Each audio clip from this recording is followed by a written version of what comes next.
to Motozar TV, South Africa's leading Formula One fan channel. I'm out here with my boy Sibuzo Kufa from Fan of the Drive. You know the vibes. Fan of the Drive in the building. We're on the late shift. Yeah, bruv.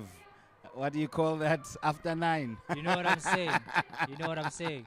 It's game time. Yes, It's game time yes. as we listen to the Mexico national anthem. Big race today. Massive, today. massive. There he is, Latino Heat at home, ready to get one. I'm supposed to be I'm a Lewis fan, but I'm pulling for Checo today. Bruv, I'm pulling for Checo bruv. today. Did you hear the fans during quali and all the session? It's his time. It's his time. They go mad. He was on the podium last year. It's time for him to shine this year. Simple maths. So you see him finishing in the podium? I see him winning. Where? I see him winning. No, Lewis's one is Abu Dhabi. That's our first. That's going to be our win of the season. This one, I'm pulling for Perez. Yeah, but Mercedes looks strong, yeah? Very strong. I'm not going to say anything. I'm not going to get excited just yet. It's going to, because J. Crew, they give me hope. Give me hope, Joanna. And then When the morning comes. yeah, when the morning comes, it's different. It's a different story. It's a different story. Like that suspect decision to just pit George immediately instead of keeping him out maybe 1 or 2 laps to just hold up Max. So maybe we could have won that Grand Prix, but I'm not going to talk about last week. I'm not No, gonna bring up those emotions. but I think the biggest Achilles heel last weekend was the fact that we didn't keep enough medium tires for the race.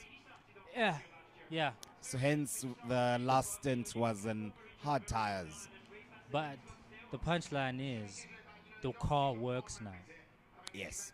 That's the Yes. punchline. Yes. The car works now, so we're ready for a good Grand Prix. And Goat is fueled. He's hungry today because they've been talking sideways again. What else is new? No, they mustn't do my boy like that. Not sideways every time. And it's always people he keeps showing respect to. That is what I picked up. It's always people That he shows is respect what I to. picked up. Because he has been singing Alonso's praises throughout his F1 career. Dude. And even Lando Norris. He's always going on about how good he is. But Lando, he hardly sings Lewis's praises. Nah, he's a Max guy. Like, I think we've established he's a Max guy, which is fine. Like, he doesn't have to be Lewis's best friend or anything. I'm just saying the respect. Fellow The respect. countrymen. Just the respect. It needs to be some form of a respect. And you know what? We're done. Like, it's done with the peace things now. I think he's going to be in a more aggressive mode because for real, he's done any and everything for the sport for the last decade or so. So fine. Max is the face of the sport now because he's the world champion. Yes. Let him be the face of the sport.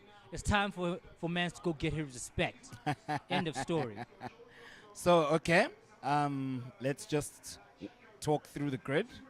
So, Max, world champion, on pole position. Yep. Came out of nowhere.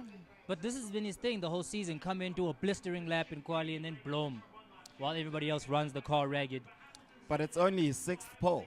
Yeah, I mean, that's because Leclerc's got pole syndrome. Always catches a case of the pole, but then conversion rate on the next day just doesn't work out. So I understand why he hasn't taken pole. Max doesn't really, I don't think he cares about pole position that much.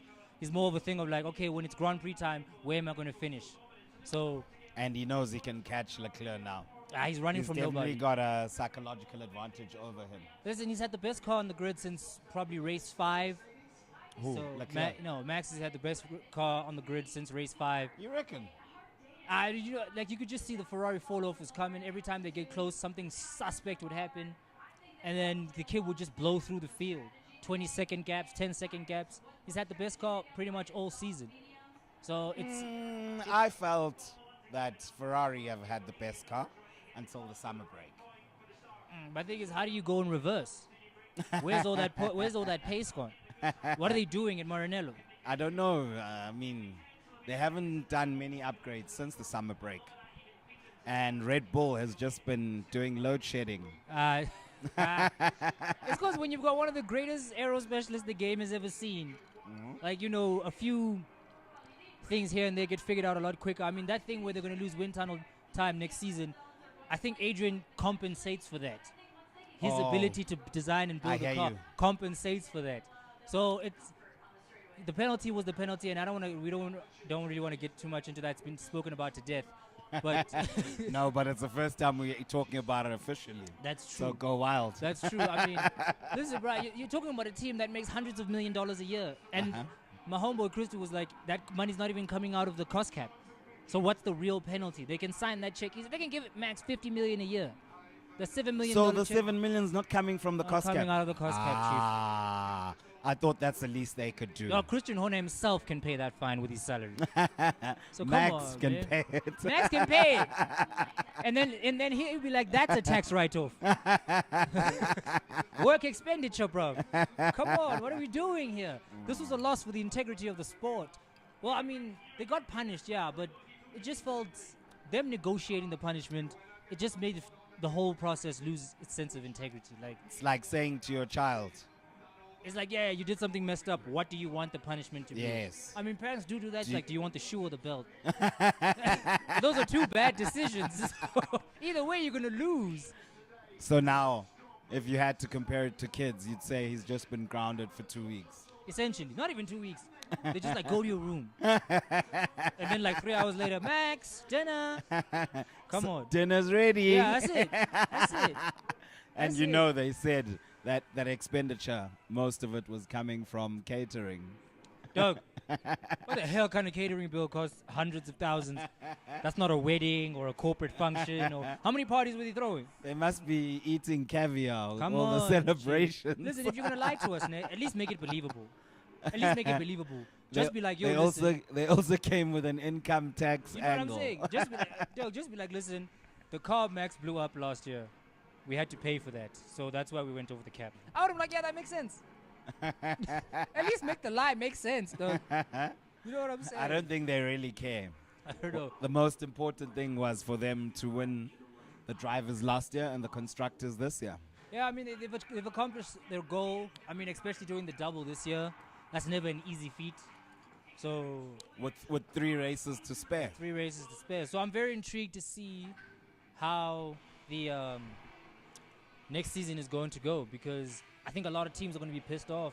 You see Gunter coming out saying he wants consistency from the FIA in terms of the regulations.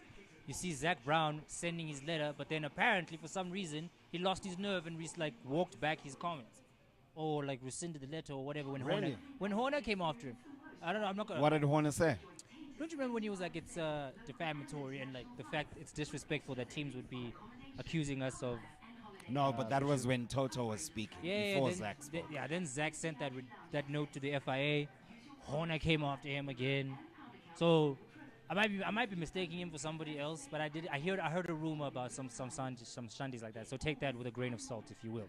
Horner is accumulating a lot of power in F1 right now. Horner sits on the throne. Don't you understand that? Don't you understand that? And I hear he's big chomies with Bernie Eccleston. That fucked up.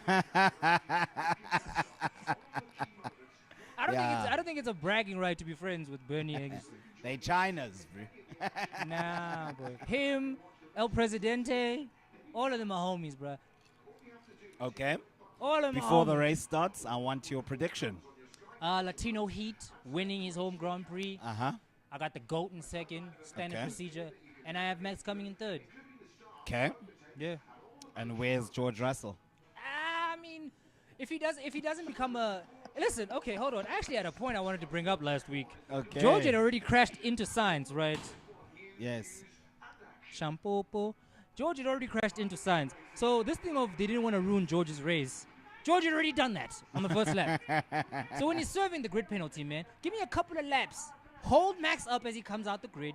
Give me a couple laps to get back in the mix, and then force him to make a mistake. We could have won last week, but they called George in on an immediate next lap. Immediately. Delaying him for 5 seconds, then having to change his tires, and then they sent him out to come out in 6th. And then he was lucky enough for the safety car to be deployed after the Alonso Stroll crash. You know what I'm saying? Which Stroll Which did on then- purpose. You can't tell me Stroll didn't do that shit on purpose, bro. That's his teammate for next year. That's why he did it on purpose. He's saying, don't relax. Yeah. He's like, hey, they Hey, paid look, you. it says tomorrow's Halloween. And apparently it's a public holiday. It's a public holiday. Only in America. I wish it was a public holiday. Miley Cyrus is still twerking. I Tomorrow. thought Halloween was yesterday. 31st. Tomorrow. So anyway, I'm very keen to see. I'm also keen to see how Danny Rick. I'm keen to see how Danny Rick does. Trick or treat. I'm also keen to see what happens with Valtteri Bottas. Yes, he's doing well. He's Even doing in the well. last race, except obviously for the DNF. He's very close to being on the road to redemption. Him in his first season at Alpha.